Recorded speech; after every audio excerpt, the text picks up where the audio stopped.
Hello and welcome to the webinar on the Introduction to Biotechnology. Hello everyone, my name is Trevor Jones and I will be presenting this webinar on the Introduction to Biotechnology. I run Blue Hatch Consultancy Limited, which is a company that provides technical support to the pharmaceutical and biotechnology industries for validation, technology transfer and process engineering projects. I have a keen interest in both sterile processes and biotechnology. I gained my degree in biochemistry from the University of Liverpool, and I've worked in the pharmaceutical industry for almost 40 years now, as a senior operations manager, project manager, consultant, and expert witness for companies large and small throughout Europe and the United States of America.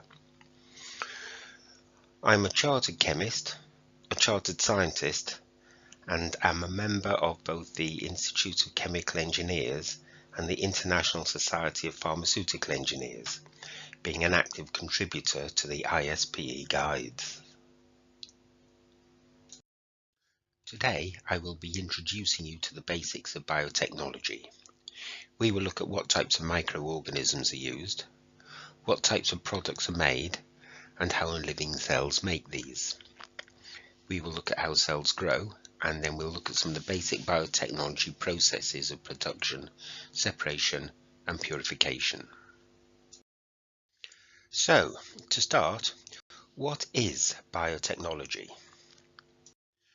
There are, of course, very many different definitions, but according to the Oxford English Dictionary, biotechnology is that branch of technology concerned with modern forms of industrial production utilizing living organisms, especially microorganisms, and their biological processes.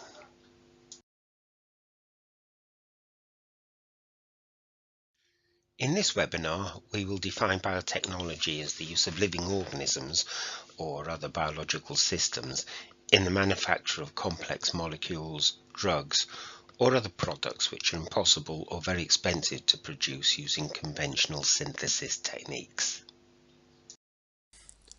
Thus, biotechnology products can be made from cellular organisms in the form of the cell itself, which is then referred to as biomass production, microorganisms' own metabolites, which are then referred to as product from a natural or genetically improved strain, or a microorganism's foreign product, referred to as a product from recombinant DNA technology or genetically engineered strain, e.g. a recombinant strain. Biotechnology, in one form or the other, has been used throughout history. For millennia, food biotechnology has been used to reduce spoilage and preserve foods for future consumption, and beer has always been a popular alternative to water. Vaccines have been available from the late 19th century, and antibiotics such as penicillin have been available since the Second World War and have given rise to the current deep cell culture production methods. We have had enzyme production in the 1960s, used for instance in biological washing powders, and genetic engineering techniques from the late 1970s have led to the continuing advances that we now see in gene and cell therapies for use against cancer. In biotechnology, many different organisms can be used for production purposes, such as transgenic animals, transgenic plants, as well as microorganisms. Bacteria can have high product yields. Up to 30% of dry cell weight can be product. However, a disadvantage of using bacteria is that further chemical treatment of the product is usually needed, using large tanks and unpleasant chemicals such as guanidine hydrochloride. The high rate of bacterial growth also results in large amounts of heat being generated, and the provision of sufficient cooling capacity can add a lot to the cost of the manufacturing process. Yeasts have been used for many years, for instance in beer and bread making. Yeasts are a more advanced organism than bacteria, but using them do have some manufacturing drawbacks. The broths can be very viscous, and they frequently require hazardous feeds such as pure oxygen and methanol in their production. Mammalian cells have been the microorganism of choice for many protein-based drug products, mainly because the proteins produced by mammalian cells don't require further chemical modification before use. However, the media needed to grow the cells can be complex and expensive. Viral contamination, as well as the risks from BSE, have also been a worry. Insect cells have also been used, such as in the production of influenza vaccines. Viruses can be grown and are used for vaccinations, for instance, but viruses cannot be grown on their own. They need a host cell to grow in. Foot and mouth vaccine was produced using early mammalian cell cultures to grow the viruses. Transgenic animals and plants have also been used, for instance for the manufacture of drugs for hereditary emphysema, and blood products including factors 9, 13 and albumin have been produced in goats. The organism chosen for the production of a specific product depends on many factors, such as the speed of the organism's growth and the cost of developing, growing, and of extracting the product from the microorganism. The amount of any further chemical treatment that the product requires is also important. And additionally, there may be specific laws and regulations surrounding the use of any particular organism. So, let's have a look at the types of biotechnology products that have and can be produced. Antibiotic manufacturing dates from the mid-1940s when penicillin was first produced. Manufacturing can be very large scale, up to 200,000 litres at a time, and the development of such processes have been instrumental in driving the development of current sterile manufacturing technologies. Antibiotic manufacture has developed from the use of hundreds of individual shake flasks, as used initially for penicillin manufacturing, through to very large-scale bulk manufacturing processes, and have driven the development of such techniques as deep cell culture systems. Vaccines can be live, but weakened forms of the disease-causing bacteria or virus, or can be killed versions of these organisms, or can be just part of the vaccine or bacteria, such as a virus's outer coat, that the immune system reacts against.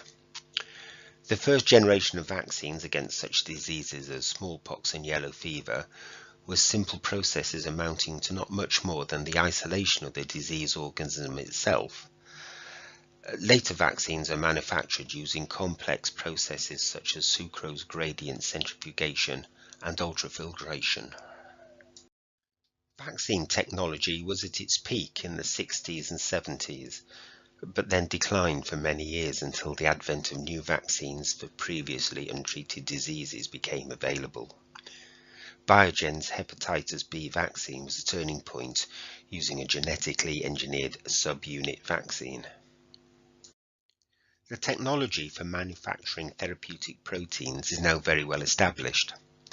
A purification plant for one of the first recombinant proteins, a genetically engineered insulin, was set up in Speke, Liverpool, in 1981. The molecular weights of therapeutic proteins are generally less than those of monoclonal antibodies. There are still very many technical challenges in the manufacture of therapeutic proteins, both in the design of the manufacturing equipment and how it's operated. Monoclonal antibodies are also known as immunoglobulins.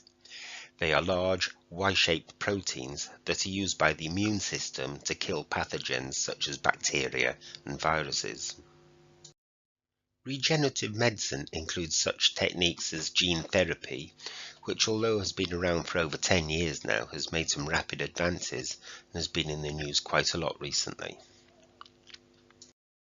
Stem cell therapy is now regarded as a wonder treatment.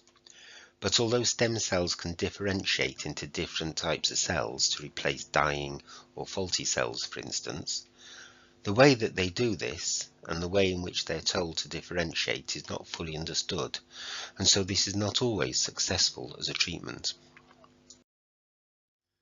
Other areas of treatment that regenerative medicine can be used in are shown here.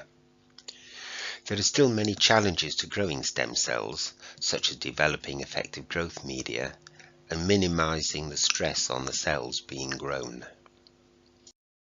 So, having looked at what biotechnology is, how does it actually work? How do organisms turn nutrients into the chemicals and drugs? For cell growth, the right nutrients have to be present in the correct quantities. Most widely used energy sources are carbohydrates such as starch and glucose. However, other substances can be used and in some cases are necessary. Lipids, long-chain fatty acids such as steroids, are needed by both fungi and bacteria. Nitrogen and sulfur can be used by some fungi, while purines and pyrimidines can be used by some bacteria. Most organisms can use most, if not all, amino acids. Vitamins and growth factors can be used, but their use varies greatly, while minerals are very species dependent, but generally potassium, magnesium, iron and manganese are required. Although the chemistry of life involves thousands of interacting compounds, chemical reactions, regulatory systems and competing thermodynamic pathways, there are two main processes: photosynthesis, the process that builds sugars, and metabolism, which again consists of two main parts, the release of energy and the use of some of this energy to build cell mass. Although defining the chemical reactions that happen within a living cell are difficult, a task that is still going on, a great deal of the total chemical pathways and reactions have been determined, and, as shown in the diagram, are quite complex and interactive. In general, these reactions can be split into catabolism, which are the chemical processes used to obtain energy from nutrients, and anabolism, which are the chemical processes used to produce new cell components. Some of the energy released from the breakdown of sugars is used to build new cell components, allowing the cell to grow and thus increasing the biomass. Let's have a look at some of the major types of chemicals made in the cell and their uses. Carbohydrates. These are used for the storage of energy and as structural components within the cell, such as part of the cell wall. Amino acids and peptides. These are used for cell structural components, as well as for regulatory mechanisms and many other functions within the cell. Lipids. These are used for cell structural components such as cell walls, as well as for energy storage. Nucleic acids are used specifically as a component of DNA and RNA, which are the chemical structures that hold the genetic code. Each step of this complex series of chemical reactions is performed, controlled, and regulated by specific enzymes. Proteins are thus just as important for the controlling of the processes of life as they are for the structural components of the organism. So, what are proteins? Where and how are these proteins made?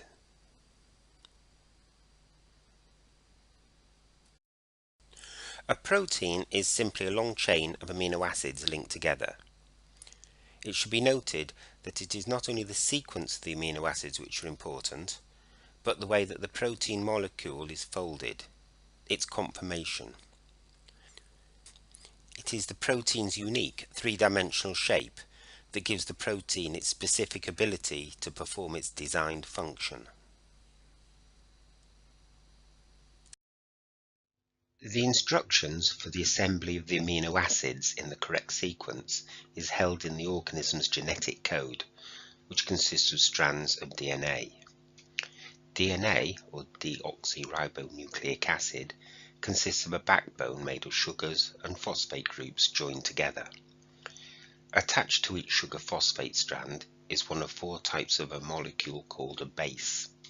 It is a sequence of these four bases along the backbone that encodes the information. DNA is split into sections called genes.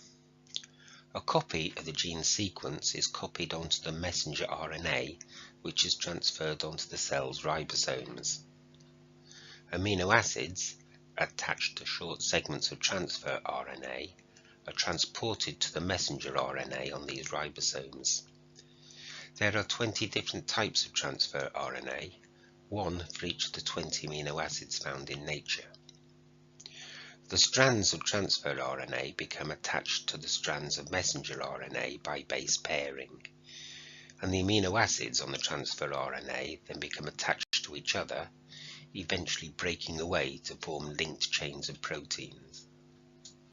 One important aspect of the production of proteins to remember is that they are not all produced all of the time. That would be a waste of the organism's resources.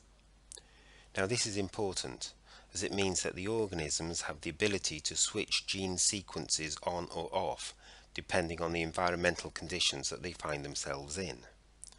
Thus, an organism that produces a useful product may only produce that product when in certain environmental conditions, and any change to those conditions mean that the organism may produce smaller quantities of the required product, or, more seriously, a different product altogether.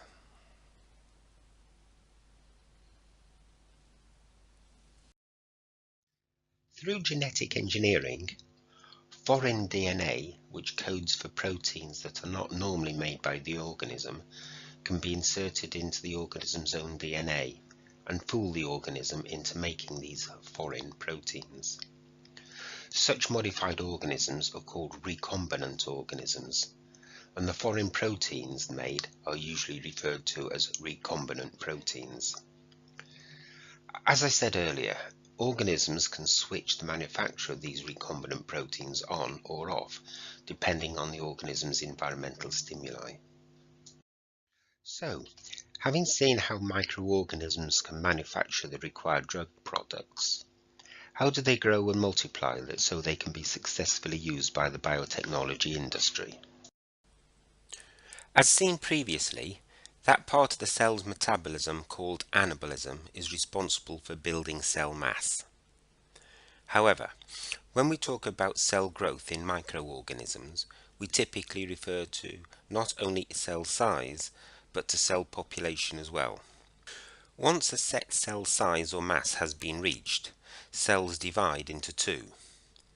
Microorganisms increase their cell population by either simple fission, for example in bacteria and many other microorganisms, or budding as seen in yeast cells.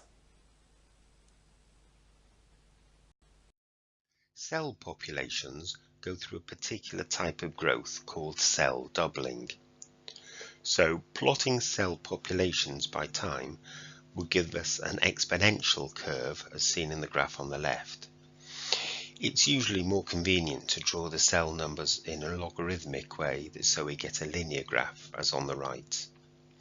However, calculating the cell numbers for successive populations only gives us a maximum figure, as not all cells survive in each generation. The rate of cell growth is typically measured by its doubling time. The table here shows the typical doubling times for a range of microorganisms, although these times can vary greatly depending on the species and the microorganism's environment. Bacteria typically have doubling times of an hour or less, while plants and algae cells typically have doubling times measured in days. The growth of microorganisms all tend to follow the same pattern of growth.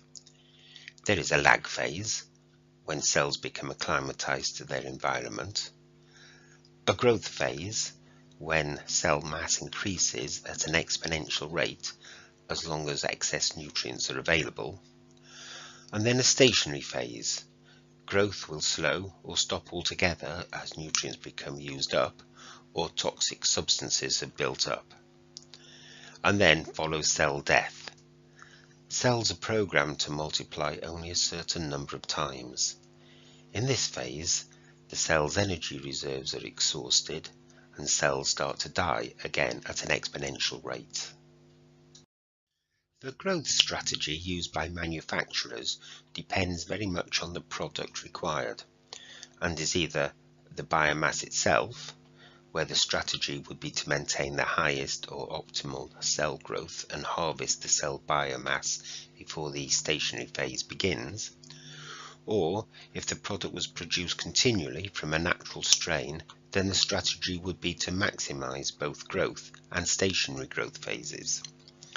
If the product was a recombinant protein produced only during the stationary phase, then it is this phase which would be prolonged as much as possible, for example by continually feeding nutrients to the cells. As we have mentioned, genes can be switched on or off by changing their environmental stimuli, such as the nutrients available, or by adding initiator chemicals such as IPTG. A common growth strategy for the production of recombinant proteins would be to allow the cell mass to increase as quickly as possible until an optimal point was reached, and then to switch on the required gene, forcing the organism to stop growing and to produce as much product as it can before cell death. Having been through the theory, how is this applied in the biotechnology industry? Most, if not all, microorganisms can be grown in fermenters or bioreactors. There are many different types of bioreactor, but the two most common types are the stirred tank, which uses a mechanical agitator to achieve liquid circulation, but may itself cause shear stress to the cells, and the airlift, where the rising air bubbles cause a recirculation of the liquids within the vessel. The parameters that need to be controlled within the liquid phase are pH, that is the acid and the base flow rates, temperature, nutrient concentration and flow rate, metabolite removal, the amount of agitation, and foam control. The control of these parameters can be quite critical. For instance, the yeast Pichia pastoris grows at an optimum rate at a temperature of 30 degrees centigrade, but it doesn't grow at all at 31 degrees centigrade.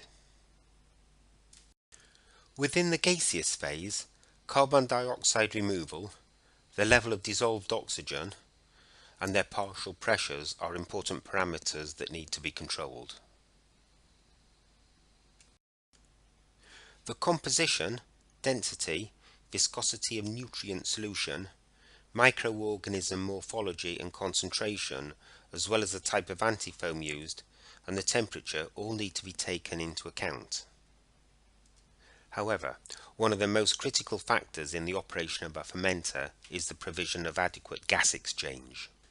Oxygen has a relatively low solubility, and this will be depleted in only a few seconds by an active and concentrated microbial population unless the oxygen is provided continuously. Increasing the oxygen concentration of the air supply will increase its partial pressure within the air mix, and this leads to an increase in solubility in line with Henry's law. The rate of oxygen transfer into the liquid phase depends to a great extent on the surface area of the gas bubble introduced into the liquid. This is the surface area separating the gas from the liquid and determines how fast the gaseous phase will dissolve into the liquid. Smaller bubbles have a larger surface area than one big bubble for the same gas volume, as can be seen in the graph. The design of the agitators, agitator power, impeller configuration and size should aim to create the smallest bubbles possible, disperse the bubbles as quickly as possible, and disperse the bubbles as evenly as possible. Also important in vessel design are the vessel geometry and diameter, its capacity and number and position of its baffles, and the design of its aeration system, that is, the gas barge's geometry and its location within the vessel.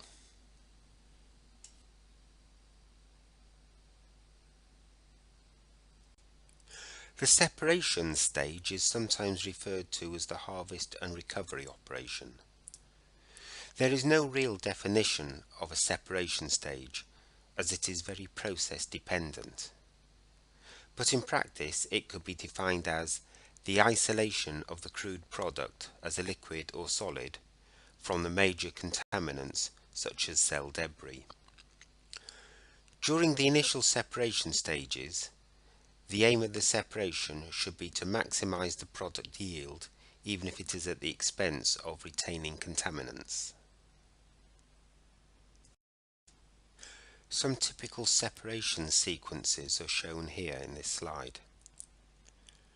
As I have said, separations are very product form dependent, but in practice they usually consist of a clarification stage, which separates soluble from insoluble material, followed by an extraction and perhaps an initial purification.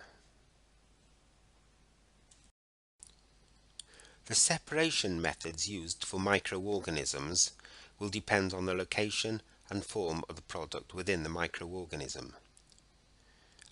As we have said before, the end product may be the whole cell, the biomass. However, the product, such as ethanol or antibiotics, may also be produced and secreted by the microorganisms into the liquid media. This is referred to as an extracellular product. Or the product, such as many therapeutic proteins, can be produced inside the microorganism and retained within the cell. Such products are referred to as intracellular products. Intracellular products may be either produced freely within the cell, or they may be bound to cell structures such as cell membranes, or form insoluble matrices of protein called inclusion bodies within the cell. Other factors which may affect the separations method chosen could be the scale of the process required, or the product quality and regulatory environment that the production process takes place within, ranging from such as wastewater treatment to pharmaceutical processes, any containment of genetically modified crops or microorganisms required, whether flame-proof areas for solvent use are needed, or whether the wastewater is solvent-rich, such as from antibiotic manufacture, or contains biologically hazard material which needs to be inactivated by heat or chemical action, or whether it contains pathogenic or genetically modified organisms.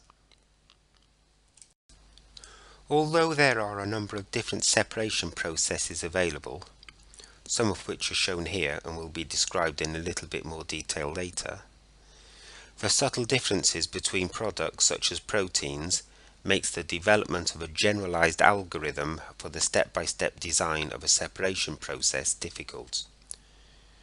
As you can see though, separation stages are usually based around the physical separation rather than chemical, and usually exploit differences in particle size, density, or solubility. If the product is intracellular, that is, the product is made and held within the cell, the first separation stage will have to disrupt the cell membrane in order to release the product. This can be performed in several ways: by using mechanical force such as homogenization, bead milling, or hammer milling, or using physiochemical methods such as osmotic shock, freeze shocking, or ultrasonification. Chemical methods can also be used, such as adding proteolytic enzymes which break down the cell wall, or by adding either solvents or detergent to the cell suspension. Flocculation can be used to cause the clumping of smaller contaminant particles to form larger particles so that they can be centrifuged or filtered more effectively. Simple electrolytes such as calcium chloride or potassium phosphate, which interact with the protein through ionic and metal chelate interactions, can be used, as can long-chain polymer flocculants such as modified polyacrylamides or natural products such as gelatin and guar gum. Flocculation is not as widely used as before. This is perhaps because filtration technology has improved over the years, and that there is a natural reluctance to add additional components to a product that may require additional purification stages to remove later. Centrifugation using a disc stack centrifuge is becoming more popular for removing cells and cell debris from a product stream. One of the main advantages of a disc stack centrifuge is that it can be used in continuous centrifugation and the process is easy to scale up. However, it does have the disadvantage that it suffers from high shear forces which may damage more sensitive cells.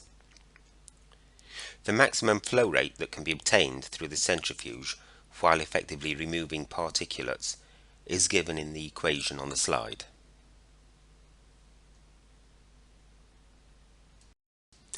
Proteins are soluble in water because they have hydrophilic amino acid side chains which face outwards and interact with water. Any compound which interferes with this interaction by reducing the available water will reduce the solubility of the protein. As the interaction with water becomes less marked, so the protein-protein interactions become more important, the protein will aggregate and come out of solution.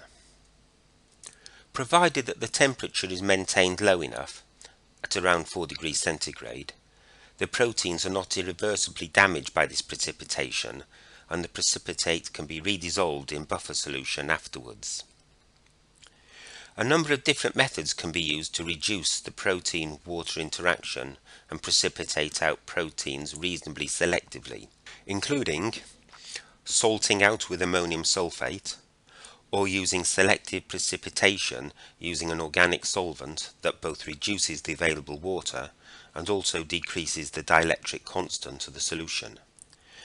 Ethanol fractionation is an example of this. In addition, selective precipitation using non-ionic polymers such as polyethylene glycol can be used. These both reduce the available water and may also interact directly with some of the proteins in the mixture. Depth filters are typically used after a centrifugation stage and prior to microfiltration or ultrafiltration stages to remove larger insoluble contaminants. They are usually composed of cellular or polypropylene fibers along with a filter aid such as diatomaceous earth to provide a high surface area. As the product is passed through the filter, it retains particles from the liquid phase throughout its matrix. Depth filters are typically single-use devices and can be used to remove endotoxins, virus particles and DNA, as well as particles. Tangential flow filtration, TFF, is a variety of membrane filtration in which hydrostatic pressure forces a liquid against a semi-permeable membrane. Suspended solids and high molecular weight products are retained, while water and low molecular weight products pass through the membrane. It is sometimes called ultrafiltration or microfiltration, depending on the pore size of the membrane and the size of the molecule that it retains. The permeate flow rate through the membrane can decrease with time due to the buildup of a polarization layer of particles close to the membrane surface, and it may require frequent backflushing to remove this. It can also suffer from membrane blockage and fouling, and several techniques have been used to minimize this, including the use of rotating disc filters, or the creation of Taylor vortices or Dean vortices within the feed stream. Dead-end or absolute filtration again uses hydrostatic pressure to force a liquid against a semi-permeable membrane. In dead-end filtration, the feed liquid is not constantly recirculated across the surface of the filter. Dead-end filtration separates simply on the basis of particle size, typically in the range of 0.1 to 1.0 microns. In use, the flow through the filter causes a buildup of filter cake, which may prevent efficient operation. The volumetric throughput of a filter is proportional to the pressure and filter area, and is inversely proportional to the filter cake thickness and the dynamic viscosity of the feed.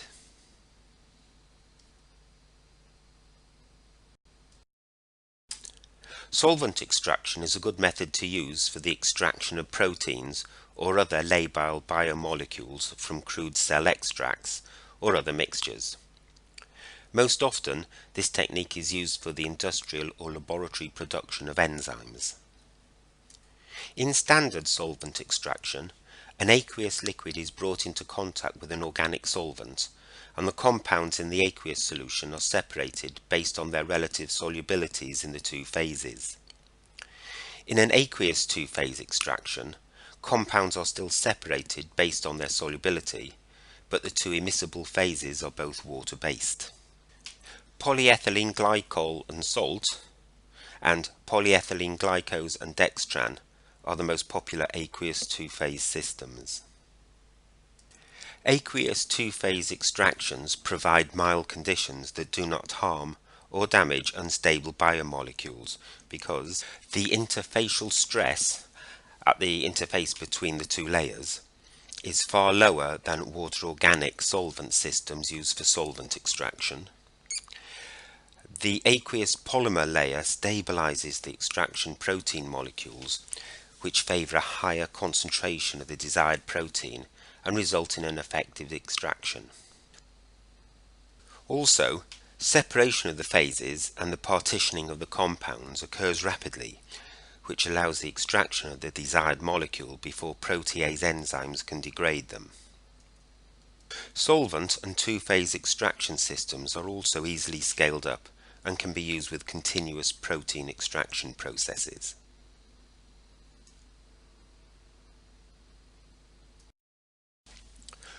Future improvements in separation systems are currently concentrating on trying to combine processes to reduce the number of processing stages rather than developing new techniques.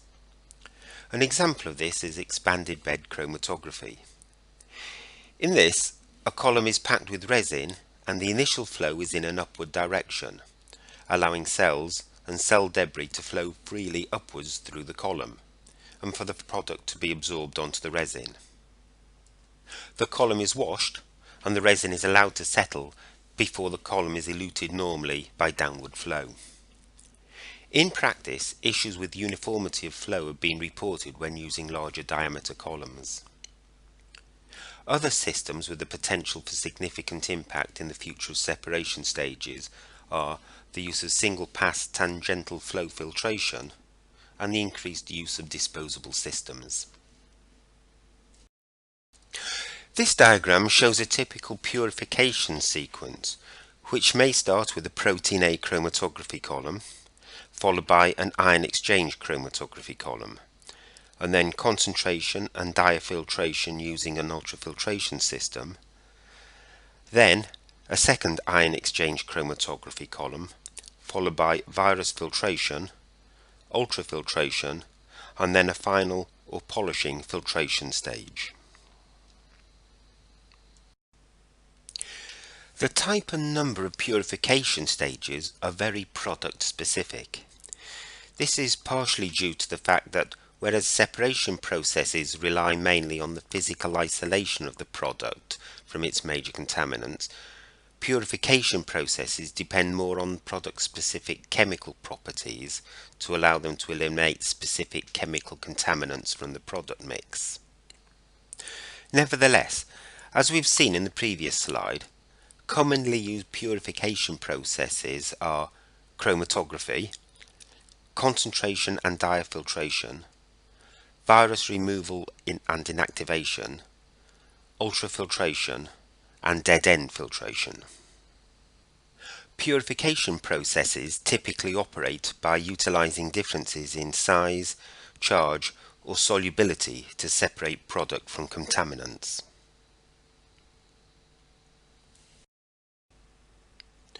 Chromatography systems play a central part in most, if not all, purification processes.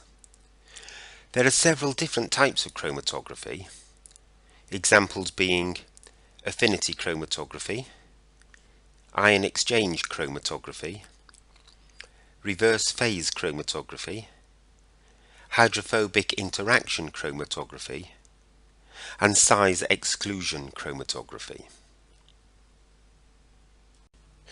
Affinity chromatography separates proteins on the basis of a reversible interaction between a protein and a specific ligand coupled onto a solid matrix. It can produce purification factors up to several thousand, and yields are generally very good. Affinity chromatography is unique in that it is the only chromatographic technique that purifies biomolecules on the basis of their biological function. The interaction between proteins and ligands can be due to electrostatic or hydrophobic interactions, van der Waals forces, or hydrogen bonding. Ion exchange chromatography operates on the basis of net surface charge. Differences between proteins occur in charge, charge density, and charge distribution.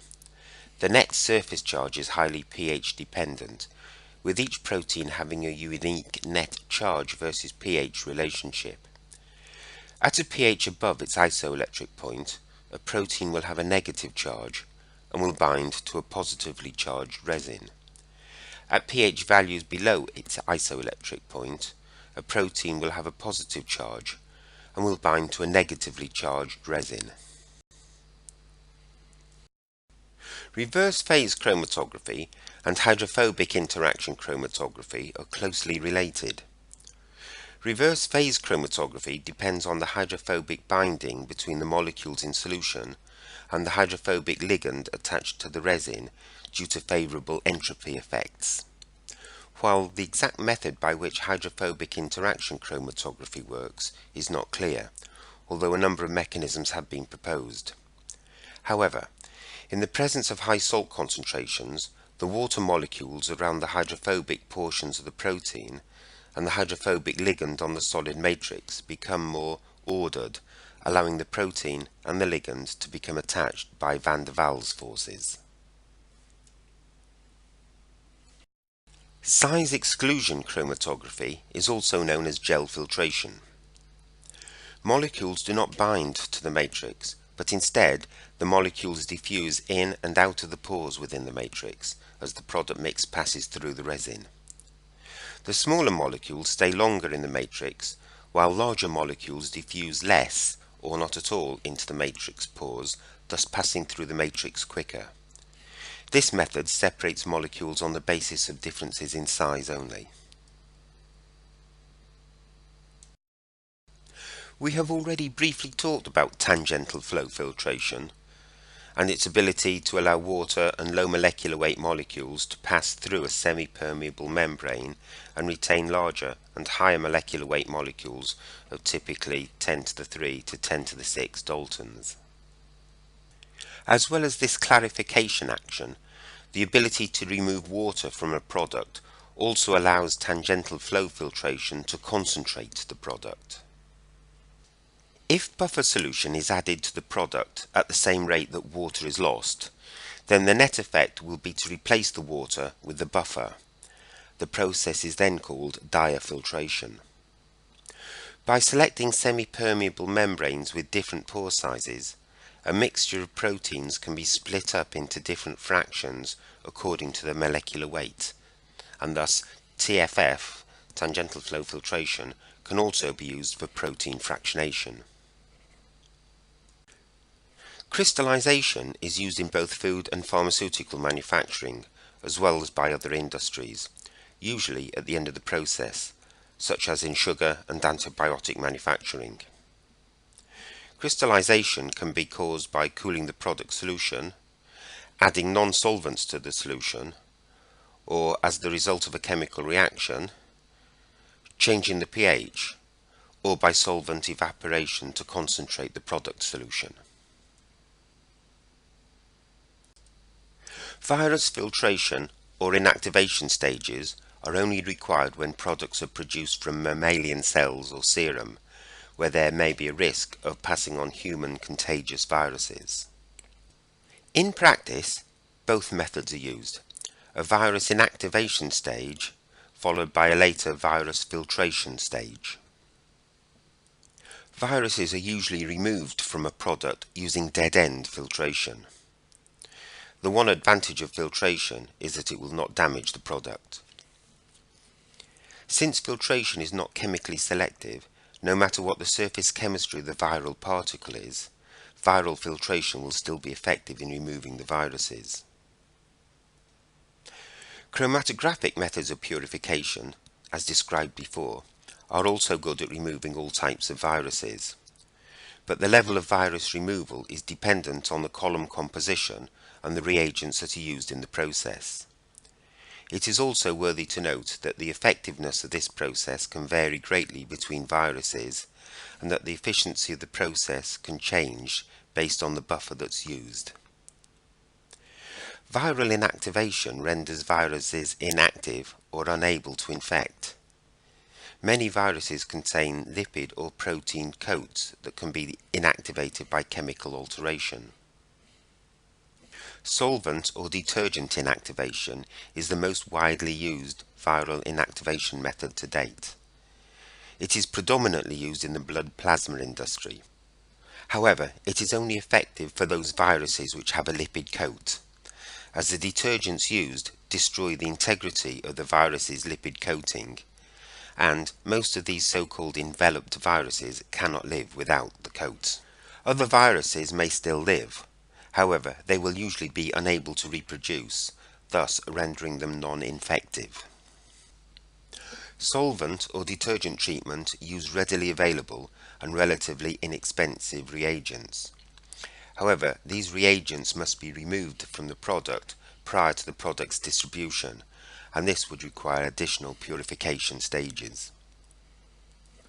Inactivation of viruses by means of pasteurization can also be very effective, as long as the product is more thermally resistant than the viruses themselves.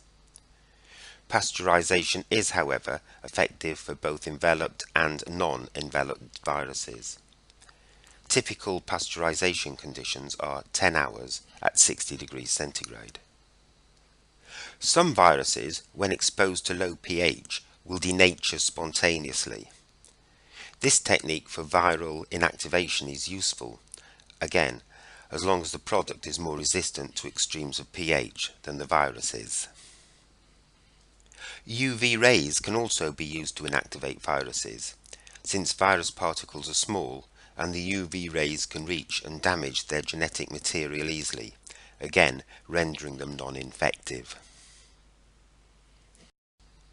As we have heard before, proteins which are not folded into their correct three-dimensional shape will not work properly. Misfolding of proteins is usually the result of obtaining the protein from the inclusion bodies, which are aggregates of incorrectly folded proteins, from bacterial cells.